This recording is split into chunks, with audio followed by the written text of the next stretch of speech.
네, 안녕하세요. 큰바위군입니다.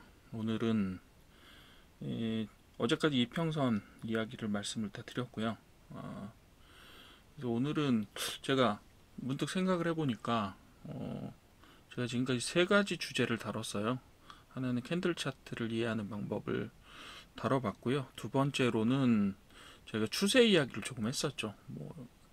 계속해서 이제 패턴하고 이런 이야기를 하면서 추세 이야기를 조금 더 하기는 할 텐데 그 시간에 다시 한번 말씀을 드리기로 하고, 그리고 세 번째는 이동평균선을 다뤄봤는데 제가 계속해서 설명을 드리다 보니까 너무 세 가지 각각의 요소들에 대해서 이것만 가지고는 안 된다 라고 하는 부정적인 이야기를 계속 드리고 있더라고요. 그렇죠. 근데 대부분의 주식 강의 하시는 분들이 뭐라고 말씀하시냐면, 자, 요 패턴만 이해하시면 됩니다. 이 패턴을 이해하시면 돈 벌 수 있어요. 혹은 이평선 요런 식으로 활용하시고 매수 매도에 이렇게 활용하시면 돈 벌 수 있습니다. 이렇게 말씀을 하시죠. 그렇게 많이들 하십니다. 단편적으로. 왜냐하면 그게 쉬운 방법이고 여러분들이 이해하시는 방법이기 때문에 그런 방법을 할 수 있을 것처럼 이야기들을 하세요.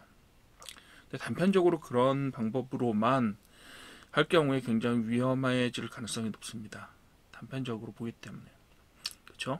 되게 짧은 면만, 짧은 시간, 혹은 되게 쉬운 방법으로 그렇게 해서 돈 벌 수 있다면 돈 못 버는 사람이 누가 있겠어요. 누구나 다 이 패턴만 이해하시면 이런 식으로 말씀을 하시는데, 세상에 그렇게 주식시장을 포함해서 세상에 그렇게 녹록하지가 않습니다. 예. 그래도 어느 정도 기본적으로 전체의 큰 틀을 보실 줄 알아야 결국은 안전하게, 적어도 내가 가진 자산을 손해보지 않으면서 투자하는 방법을 완성하실 수 있을 거라고 생각이 듭니다. 근데 제가 다음 페이지부터 말씀드릴 내용들을 여러분들이 모두 다 전문가 수준으로 숙지하고 알아야 되고 이런 필요는 없어요. 시장에는 정보들이 굉장히 많기 때문에 그런 돌아다니는 정보들을 수집하는 것만으로도 충분한 경우가 많습니다. 그러니까 그런 것들을 어떻게 조합해서 신호들로 잘 활용하느냐가 문제지, 실제로는, 그리고 너무 단편적으로 보는 것에서 어떻게 탈피하느냐가 문제인 것이지, 시장에 돌아다니는 정보 혹은 누군가가 퍼뜨려 놓은 정보일 수도 있고 이렇긴 하지만 그런 정보들이 다 틀리는 건 아니에요. 대부분 맞습니다. 예. 근데 여러분들은 그런 정보들을 들어서 내부적으로 약간 혼자서 스스로 생각하면서 조합할 수 있는 그런 능력을 갖게 되시면 아무래도 크게 엄청 크게 돈을 벌거나 단기간 안에 높은 수익을 올리거나 이러지는 못하신다고 하더라도 적어도 주식시장에서 크게 보면, 길게 보면 손해를 보지 않고 일정량 이상의 수익을 얻어 나갈 수 있는 그런 방법들을 스스로 정립해 나가시는 것이 가능하지 않을까라고 하는 것이 제 생각입니다. 큰 수익을 단기간에 올려드리기, 이런 말은 못하지만 어쨌든 주식시장을 이해를 하시는 편이, 그리고 적절하게 투자를 하시게 되면 제가 볼 땐 시장 수익률보다는 여러분들이 은행에 넣으시거나 다른 데 투자하시는 것보다 더 나은 수익률을 얻을 수 있다라고 생각이 듭니다. 그렇죠? 그렇게 보시면 되고, 다른 시장과의 비교, 다른 투자 시장과의 비교, 이런 것들은 제가 할 수 있는 영역도 있고 할 수 없는 영역도 있기 때문에 그런 부분들은 나중에 이제 필요하면 말씀을 드리도록 하고요. 일단 오늘은 좀 큰 범위에서 주식시장을 볼 때 고려를 하셔야 되는 일들이 어떤 것들이 있는지를 말씀을 드리려고 합니다. 예. 첫 번째로 저희가 주식시장을 이해하고 그 사이에서 어떤 종목을 추출하거나 내가 원하는 어떤 종목을 뽑아내거나 이런 것들을 사용할 때 저희가 사용하는 기본적인 큰 틀이라고 보시면 될 것 같아요. 그리고 큰 틀에다가 이제 제가 조금 설명드릴 수 있는 부분들 몇 가지를 조금 더 추가하기는 했지만, 제가 주식시장을 이해하는 가장 큰 틀을 보여드리는 거라고 생각하시면 돼요. 물론 여기 빠진 내용들도 좀 있을 겁니다만, 일단은 저는 이런 시각을 가지고 주식시장을 본다, 이렇게 보시면 될 것 같아요. 제일 먼저 제일 큰 범위로 거시적인 시황을 보게 됩니다. 시황이라고 하면 거시적인 세계 경제의 흐름이라고 보셔도 되고, 작게 조금만 좁히시게 되면 우리나라 경제가 지금 어떻게 되고 있느냐라는 부분들을 보는 겁니다. 이거는 엄청 많은 분들이 이 내용들에 대해서 이야기를 해주고 계세요. 조금만 읽으시면 돼요. 그건. 예. 어렵지 않게 읽으실 수 있을 거라고 생각이 들 거고요. 앞으로도 제가 이 기본적인 기술적인 분석이나 기본적인 분석에 대한 내용들을 강의를 좀 마치고 나면 그 부분들은, 왜냐하면 시황이나 전체적인 거시적인 상황들은 계속해서 변하기 때문에 그 내용들은 제가 그러니까 시간을 따라가면서 가끔 가다가 뭐 이런 분위기입니다라고 말씀드리는 강의를 계속 진행을 할 예정입니다. 두 번째로는 뭐 거시적인 세계 경제 흐름과 발맞추어서 경제적인 정책이나 아니면 금융 정책의 방향이 어떻게 흘러나가느냐, 혹은 지금 미국 대통령 트럼프가 이야기했던 것처럼 세계적인 무역 환경 자체를 어떻게 만들어 나가느냐라는, 그런 부분들이 이제 우리 전체적인 시장에 영향을 미칠 수 있잖아요. 그래서 뭐 미국 같은 세계에서 제일 많은 소비를 하는 나라가 관세 정책을 다시 도입을 하겠다. 지금까지는 거의 무관세 정책으로 자유무역주의를 표방하는 형태로 그 무역 정책을 사용을 해왔었는데, 이제는 아마 그 기조가 바뀔 수도 있겠다라는 생각이 좀 들어요. 물론 개별적인 국가들에 대해서 어떤 협상 카드로 이런 걸 사용하기도 하지만, 그런 정책적인 방향성들이 전체적으로 주식시장에 미치는 영향은 매우 매우 크다고 볼 수가 있겠죠. 그래서 어제 같은 경우에도 여러분들이 보시면 아시겠지만, 상위 테마의 대부분이 트럼프가 이렇게 이야기했기 때문에, 이런 정책을 쓴다라고 했기 때문에 그런 영향을 받아서 테마들이 들쑥날쑥하게 결정이 돼요.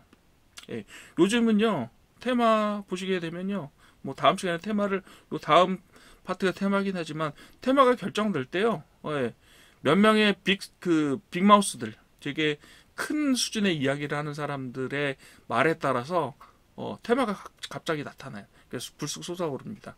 대표적인 사람이 트럼프고요. 또 두 번째 사람은 일론 머스크 같은 사람이 있고요. 또 주커버그처럼 메타의 뭐 CEO이면서, 그 사람이 말하면 뭐 말이 달라집니다. 그리고 샘 올트만 같은 경우도 마찬가지고요. 뭐 젠슨 황도 가끔 그 역할들을 하죠. 그런 물론 우리나라 기업인들이 말씀하시는 건 최태원 회장이 뭘 어떻게 했다 하겠다라고 하는 부분들에 따라서 테마가 움직이는 경우도 있지만, 실제로 보게 되면 그런 빅마우스들의 스피킹에 따라서 시황이 움직인다. 전체적인 시황 자체가 움직인다. 이렇게 보셔도 될 것 같고요. 그리고 세 번째로는 세계 산업의 발전 방향이라고 보셔도 될 것 같은데요. 뭐 세계 산업의 발전 방향 중에서 제가 크게 보는 흐름이 몇 가지 있기는 합니다. 이거는 이 부분의 산업 방향성은 어떤 식으로 발전할 수밖에 없다라는 부분들이 눈에 띄기는 합니다. 근데 지금 아직 제가 그런 것들에 대해서 구체적으로 말씀드리기 전에 다른 할 일들이 너무 많아서, 그거는 나중에 제가 간간히 스팟으로 설명을 한 번씩 드리도록 할게요. 일단은 시황을 봅니다. 전체적으로 세상이 어떻게 흘러나가고 있는가. 그럼 뭐 저도 제가 스스로 생각하는 것보다는 다른 분들의 참고를 받아서 하는 경우들이 더 많고요. 단지 저는 이런 부분들이 이런 식으로 통합이 되어 나가는구나라는 것들을 판단할 뿐이죠. 두 번째로는 테마를 봅니다. 테마는 뭐 여러 가지 설명해 주시는 분들도 많고, 그죠? 아침마다 테마 설명해 주시는 유튜브도 있고, 굉장히 인기가 많은 유튜브라서 저도 좀 부럽긴 한데, 어쨌든 간에 테마를 보시게 되면 장기 테마와 단기 테마로 나눌 수 있는 테마 종류들이 있어요. 그래서 세계 시장 주류가 크게 흘러가고 있는 테마 같은 경우는 앞으로도 계속해서 장기적으로 흘러나갈 거라고 생각이 들고요. 산업군 자체가 되게 커요. 그런 애들은. 예를 들면 여기서는 따로 말씀 안 드리고 나중에 좀 자세하게 설명을 드리겠지만, 예를 들면 인공지능의 발전이라고 하는 것은 대세가 되어 가고 있기 때문에, 그리고 예를 들면 전기자동차 같은 경우도 어떻게 보면 대세의 흐름의 큰 흐름 중에 하나라고 보여지고요. 뭐 그런 것들을 서포트하기 위해서 전력 설비라든가 이런 것들이 그 바탕에 있어야 되고요. 그리고 인공지능이라는 건 기본적으로 그 24시간 일주일 내내 계속 돌아가는 시스템이기 때문에, 왜냐하면 세계에 누군가는 그 시스템을 쓰고 있거든요. 예를 들면 챗GPT 같은 시스템도 미국에서 쓰다가 그 다음에 뭐 동아시아권에서 다시 그 다른 시간대에 거기에 접속해서 쓰고, 그 다음에 유럽에서 접속해서 쓰고, 뭐 이런 수요들이 계속해서 있기 때문에 다른 산업과는 달리 24시간 동안 돌려야 돼요. 그렇기 때문에 전력 수요가 굉장히 중요한 요소가 될 겁니다. 뭐 그거는 하나의 제가 지금까지 종합해본 단편적인 시각이고, 그 외에도 뭐 바이오라든가 조선이라든가 이런 큰 섹터들이 움직이는 그런 움직임이 있을 때, 그런 것들이 큰 범위의 움직임도 있고, 그 다음에 작은 범위 움직임도 있을 수가 있다. 그리고 두 번째로는 강한 테마와 약한 테마가 있죠. 약한 테마는 단기적인 테마하고 일치하는 경우도 많으나 그것이 두 가지가 꼭 일치하지는 않습니다. 짧으면서도 굉장히 강력하게 시장을 주도하는 테마도 있고요. 강하지만 굉장히 눈에 보이지 않게 장기적으로 움직이는 테마들도 있고 단기적으로 움직이는 테마들도 있습니다. 그리고 길지만 약하게 서서히 움직이는 테마들도 많다라고 보여지고요. 그런 식으로 구분해 주시면 되겠고, 또 하나 구분해야 될 거는 긍정적인 테마와 부정적인 테마가 있습니다. 저희는 대부분의 경우는 긍정적인 테마에만 주목을 하게 되죠. 예를 들면 저희가 주로 보는 게, 주식시장 살펴보시다 보면 주로 보는 게 뭐예요? 오늘 상한가 뭐가 갔나? 그죠? 그건 긍정적인 테마만 반영을 하게 돼요. 하지만 세상에는 긍정적인 면만 존재하지는 않습니다. 하나가 올라가면 하나가 떨어지게 되어 있어요. 그죠? 시장 전체 지수라든지 이런 것들을 보시게 되면 우리나라 같은 경우에 워낙에 삼성전자나 하이닉스나 아니면 현대자동차 이런 데들이 강하기 때문에 그런 섹터가 주도를 하게 되면 전체적으로 코스피나 이런 것들을 끌어올리는 효과가 있긴 있어요. 그래서 부정적인 테마가 거의 묻힙니다. 그렇긴 하지만 부정적인 테마도 곁다리로 살살 봐가면서 하셔야 되는 경우들도 있고, 뭐 부정적인 테마라는 분명히 그런 부분이 존재하기 때문에 그런 부분들도 존재한다. 저희가 분류할 때는 이렇게 말씀을 드릴 수가 있어요. 그래서 뭐 이런 부분들을 고려를 해요. 저희도 종목 선택을 하거나 아니면 현재의 시황을 판단하거나 아니면 현재 어떤 테마를 중심으로 저희가 투자를 가지고 가야 되는지 이런 부분들을 이런 기준에 따라서 선정을 하게 됩니다. 그래서 테마 부분도 굉장히 중요한 부분이에요. 거시 시황은 3개. 그죠? 테마는 그 아래에 있는 섹터라든가 인물이라든가 뭐 개별적인 산업 발전 이런 것들을 보시면 될 것 같고요. 그래서 이거 너무 어려운 거 아니야 이렇게 생각하실 수 있겠는데 그렇게까지 어렵지는 않아요. 솔직히 이 테마를 지금 현재 강한 테마가 어떤 것인가를 판단하는 데는 그렇게 어렵지는 않고 또 설명해 주시는 분 엄청 많다니까요. 그죠? 그런 부분들 강의를 들으시면 되고, 저도 결국은 정기적으로 테마에 관련된 강의를 여러분들께 제공을 해드리게 될 것 같아요. 매일매일은 아니게 될지 모르겠지만 어쨌든 일정 기간 테마가 어떤 식으로 움직이고 있습니다 라는 말씀을 드릴 수 있을 것 같아요. 그런 부분들이 있겠고요. 그리고 세 번째로는 우리 기본적인 분석을 할 줄 알아야 됩니다. 너무 해야 될 게 많죠. 근데 그렇게 생각보다 그렇게 어렵지는 않아요. 실은 설명만 잘 들으시고 잘 따라오시면, 강의 잘 들으시면 뭐 금방 어렵지 않게 습득하실 수 있는 저는 기술 생각이 들어요. 실제로 저희가 그 주식 분석을 할 때도, 주가 분석을 할 때도 뭐 대부분의 경우 현물을 하기 때문에 현물에 대해서 분석을 할 때 특정 회사를, 특정 종목을 분석을 할 때 기본적인 분석을 선행을 하는데, 저희가 한 회사를 분석할 때 어떤 되게 고수들의 분석을 하시는 분들은 회사를 찾아가서 그 회사가 어떻게 되어 있는지를 직접 보시고 그리고 많이 물어보시고 하는 분들도 많은데, 저희도 가끔가다 그런 방법을 사용할 때도 있겠지만 대부분의 경우 기초적으로 회사들을 스크리닝 할 때는 굉장히 단순한 수치 몇 가지들을 사용해서 스크리닝을 하게 됩니다. 이 기본적인 분석은 제가 기술적 분석이 끝난 다음에 따로 꼭지를 잡아서 한번 설명을 드리도록 할 거예요.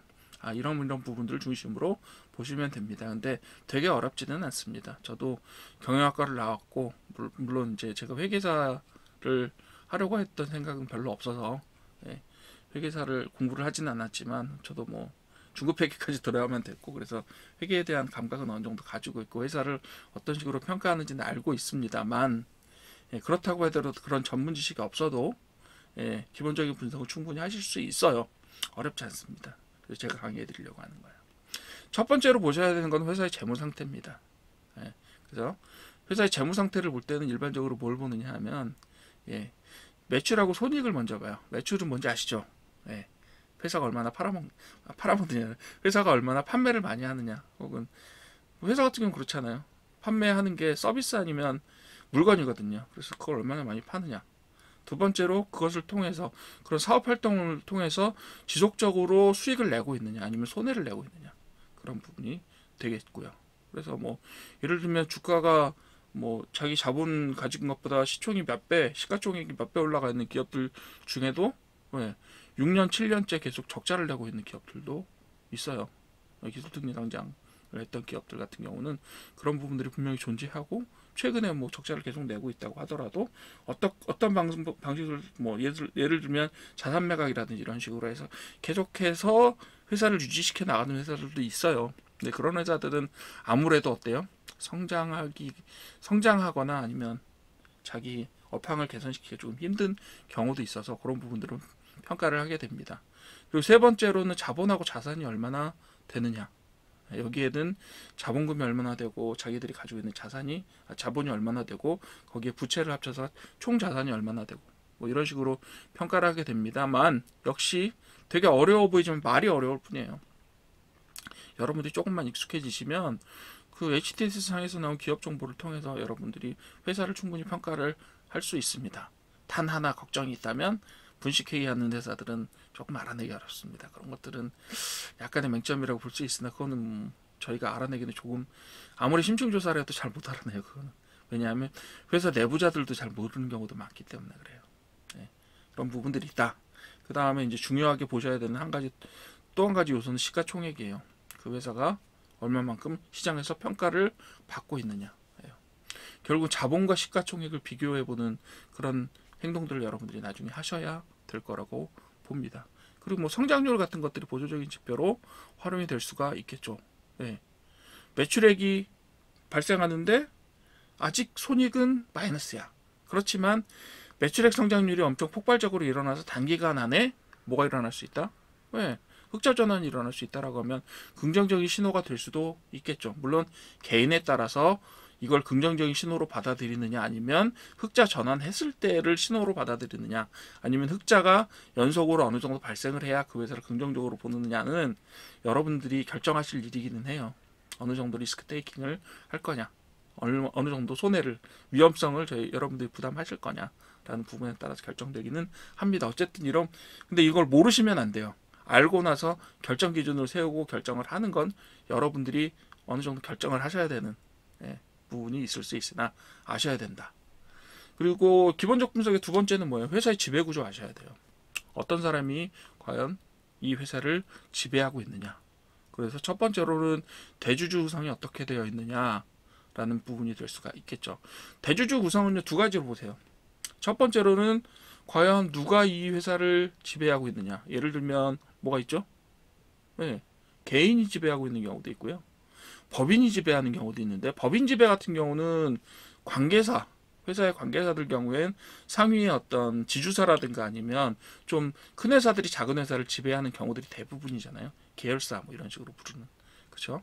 그리고 나서 세 번째는 뭐냐 하면 재무적 투자자가 실제로 대주주를 구성하는 경우도 있습니다. 그 사람들은 뭐 하는 사람들이냐 하면 사업을 영위하고 싶은 사람들이 아니라 자금을 가지고 들어와서 회사의 성장에 올라타서 그 수익을 나눠가려고 하는 사람들이에요. 어떻게 보면 그런 투자를 통해서 주가를 높여서 되팔려고 하는 목적이 있을 수도 있고 사업은 계속해서 소유를 하고 있지만 그 회사에 보통은 이제 가치를 높여서 되파는 걸 목적으로 합니다. 그죠? 여러분들이 잘 아시는 무슨 MBK 파트너스 이런 회사들이 대표적으로 그런 자산을 매입한 다음에 회사를 키워서 파는 것으로 수익을 올리는 그런 작업들을 하는 회사들입니다. 그래서 대주주 구성에 그런 이퀴티라든가 무슨 이름이 붙은 투자 회사들이 들어가 있는 경우도 많아요. 그래서 그런 부분들을 조금 보셔야 되고 그리고 그 다음에 보셔야 되는 건 대주주 지분이 얼마나 되는가요? 전체적으로 주식을 가지고 있는데 대주주 지분이 얼마나 되고 그 외에 다른 주주들의 구성이 어떻게 돼 있고 전체적인 대주주 우호 지분수가 어느 정도 될 것 같다. 그리고 유통주식 분량이 얼마나 되느냐 이런 부분들이 있을 수가 있어요. 유통주식 비율에 대해서는 여러 가지 말씀을 드릴 수가 있어요. 실제로 유통주식 비율이 높은 게 좋으냐 낮은 게 좋으냐 그죠? 높은 거 낮은 거 다 장단점이 있습니다. 그래서 이것도 제가 기본적 분석할 때 한번 말씀을 다시 드릴 거예요. 유통주식수가 많으면 그죠? 거래량이 많아질 수 있으니까 훨씬 더 매매 유리하겠죠. 그렇지만 유통주식수가 적으면 또 어떤 점이 있어요? 여러분들 흔히 말하는 품절주라는 이야기 아시죠? 그런 데 도움이 될 수도 있어요. 요거는 이 수치가 높으면 좋다 나쁘다 라는 것이 일방적이지 않아요. 항상 장점과 단점을 가지고 있기 때문에 여러분들이 시각에 따라서 언제든지 선택을 하실 수 있다. 그러나 기본적으로 조금은 아셔야 된다. 요 정도 보면 요거는 알 수 있어 정도야. 근데 그렇다고 해서 그게 아는데 시간이 많이 걸리느냐 하면 그렇지도 않아요. 네, 괜찮습니다. 그런 것들을 제가 강의해 드릴 거예요. 따라오시면 됩니다. 자, 그 다음에 드디어 나오는 것이 뭐냐면 기술적인 분석이에요. 기술적인 분석이에요. 제가 기술적인 분석에 상당히 중요하게 생각하는 몇 가지 요소들을 여기다 써놨는데요. 자, 첫 번째로 제가 거래량 이야기를 드릴 거예요. 거래량은 저희 꼭지에 하나로 잡혀 있죠.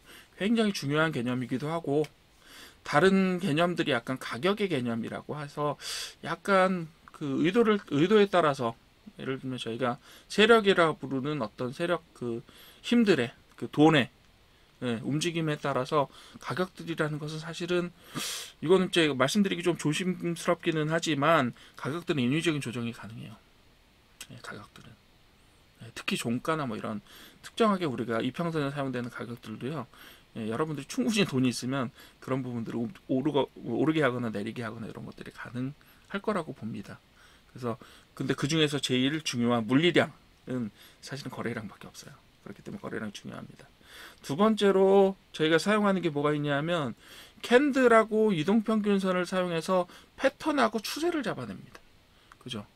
패턴하고 추세가 결코 절대적이지는 않아요. 어떤 패턴이 나타났다고 해서 다음번에 예측이 가능한 그런 패턴을 만들어낼 수도 쓰이기도 사실은 조금 어렵습니다. 대신에 패턴이라는 건 어떤 의미를 가지냐 하면 이러이러하게 하려면 어떤 시나리오를 몇 개 세워놓고 그 시나리오를 만족시키려고 하면 이런 패턴을 사용할 수밖에 없다라는 것들을 저희는 몇 가지 추적해 볼 거예요. 그죠? 그런 부분들이 중요하게 되는 거죠. 물론 패턴의 기초간 기술적인 분석의 기본적인 강의 안에서는 이런 패턴들은 고전적으로 어떤 의미를 가져왔습니다라고 설명을 제가 드릴 거예요. 그렇긴 하지만 실제로 여러분들이 투자를 하실 때는 어떤 기준을 세우셔야 되냐면 패턴이 결국 예측으로 이루어지지는 않는다라는 부분들을 잘 아셔야 되고요. 그런 부분들이 얼마든지 다른 위치에서 다른 의미로 사용될 수 있다는 부분도 아셔야 됩니다. 그래서 이 패턴이면 무조건 먹습니다. 믿지 마십시오. 자꾸 제가 너무 부정적으로 말씀드리는데 저는 이런 식으로 종합적으로 판단하지 않으면 하나의 종목을 판단하는 것은 결국은 조금 쉽지 않다라는 말씀을 드리려고 하는 거예요. 그리고 진짜 좋은 종목들은요. 뽑는데 시간을 좀 들이셔도 상관없어요. 그 선정을 하는 데 있어서 여러분들이 어느 정도 시간을 들여서 괜찮은 종목을 뽑는데 단 너무 어렵지 않게 여러분들 생업을 하시는 분들도 많기 때문에 그런 부분에서 시간을 너무 뺏기지 않고 어느 정도 기본적인 베이스를 갖는 종목들을 뽑아내는 그런 기술들을 가지고 계시는 건 중요하죠. 그렇게 보시면 되겠고요. 그래서 패턴과 추세라는 부분들이 있을 수 있고 보조지표도 있죠. 저희가 대표적으로 말씀드린 이동평균선도 기본적으로 보조지표의 하나입니다. 그리고 그 다음에 굉장히 여러 가지의 보조지표들이 활용될 수가 있죠. 오실레이터 지표나 아니면 추세 지표나 이런 것들을 있는데 이건 나중에 제가 보조지표 할 때 다시 설명드릴게요. 그런 것들을 써서 설명을 할 수가 있는데 여러분들 보조지표 저기 HTS 상에서 보조지표 한 5개 쓰시는 분들 잘 못 봤어요. 많이 쓰시는 분들은 한 3개, 4개 정도 쓰실 수 있고 그리고 여러분들 HTS 보실 수 있는 분도 있지만 MTS로도 많이 거래하시잖아요. 거래를 실제로 하실 때는. 그죠? 근데 보조지표가 한 5개 떠 있다 그러면 MTS는 보기가 힘듭니다. 일단. 그렇기 때문에 여러분들이 나중에 보실 때 중심적인 보조지표 몇 가지를 참조하겠다. 이런 부분이 가능하기 때문에 그 여러 가지 선택지들을 드릴 거예요. 이거는 어떤 의미가 있고 어떤 보조지표는 어떤 시장에서 의미를 갖는다라는 말씀을 드리겠지만 결국은 취사 선택에 사용하시는 것은 여러분들이 될 거고요. 스스로 보는 눈을 가지셔야 된다. 이런 부분들을 말씀을 드릴 거고요. 그리고 나서 위에 있는 내용들을 활용해서 결국 지지와 저항 그리고 저는 되게 선호하지는 않습니다. 손절선 같은 것들을 만들어내요. 그렇죠? 지지와 저항과 손절 이런 것들을 만들어내게 됩니다. 그죠? 그러면 이제 지지와 저항이 나오면 어떻게 되죠? 그건 거래 신호 혹은 매매 신호라고 이야기하는 신호로 해석할 수가 있을 것 같아요. 이 정도가 이제 기술적인 분석에서 저희가 하고 싶어하는 활동들이에요. 그것이 단기이건 스윙이건 장기 투자건 간에 기술적인 분석 요소를 완전히 무시할 수는 저는 없다라고 봅니다. 왜요? 예. 예를 들면 어떤 거죠? 예, 기술적인 분석을 해서 되게 회사가 좋아요. 회사가 되게 좋아요. 장기적으로 수익을 올리고 있고 매출도 증가하고 있어요. 근데 어때요? 주가가 너무 높은 수준에 가 있어요. 주가가 높은 수준에 가 있어요. 그렇게 장기적으로 안정된 회사라고 하더라도 여러분들 그렇게 안정적인 회사라고 하더라도 예, 주가에는 부침이 있습니다. 예, 주가에는 부침이 있어요. 기본적인 분석만 가지고는 할 수 있는 일이 또 없어요. 기술적인 분석을 결합하셔야 됩니다. 거기에다 시황이나 테마나 이런 것들도 아시면 더 좋죠. 그래서 이제 앞에 있는 것들을 다 포함하시고 난 다음에 몇 가지의 거래 전략들을 정하실 수가 있고요. 예를 들면 거래 주기를 단타를 하신다든가 스윙을 하시거나 장기 투자를 하시거나 이런 부분들에 대한 시간적인 어떤 그 구분들이 나올 거고요. 그 다음에 또 어떤 게 있죠? 뭐 나름대로 전략들이 나오겠죠. 예를 들면 뭐죠? 시세 추정을 한다든가, 그죠? 그런 식으로 하실 수도 있고 돌파 매매를 하신다 이런 분들도 있고 눌림목만 전문으로 하시겠다 이렇게 말씀하시는 부분들도 있을 수가 있어요. 물론 저는 그런 걸 권해드리지는 않습니다. 한 가지 방법이 절대적이 될 수 없기 때문에 그런 뭐 매수와 매매의 방법들을 가지고 가실 수도 있어요. 그거에 대해서는 저도 몇 가지 패턴들을 말씀을 나중에는 드리도록 할 거예요. 이런 형태로 전체적인 매매가 이루어지고 이런 형태로 이루어지는 것이 일반적이지 않겠습니까? 라고 몇 가지 차트를 가지고 예를 들어서 보여드릴 거예요. 뭐 그런 시간이 있겠죠. 그래서 그때 이제 저희가 매수와 매도 그리고 투자 심리는 어떤 식으로 이루어지느냐 이런 부분들을 말씀을 드릴 텐데요. 제가 이제 좀 그 주식 강의나 이런 거 다른 분들의 주식 강의나 이런 거 보면서 약간 답답한 부분들이 있을 때가 있어요. 이게 이제 결론이 될 것 같은데요. 어떤 부분이 좀 답답하냐 하면요. 예를 들어서 봉 하나 혹은 패턴 하나 그리고 예를 들면 데드크로스나 골든크로스 이런 거 있죠. 그런 거 하나 가지고 그 안에서 투자 심리를 해석해내는 분들이 있어요. 추론입니다. 추론. 예, 그건 추리일 뿐이에요. 이러이러하지 않을까? 혹시 제가 저런 행동을 했는데 제 진짜 생각은 모르겠지만 이러이러하지 않을까라고 하는 그냥 그렇게 보는 시각일 뿐이에요. 예. 그 모르는 거예요. 그 안에 무슨 일이 일어났는지 몰라요. 그러니까 너무 투자 심리라는 말에 현혹되어서 그 사람 그런 식으로 해석하는 것이 절대적이다라고 하는 것 자체가 말이 좀 안 됩니다.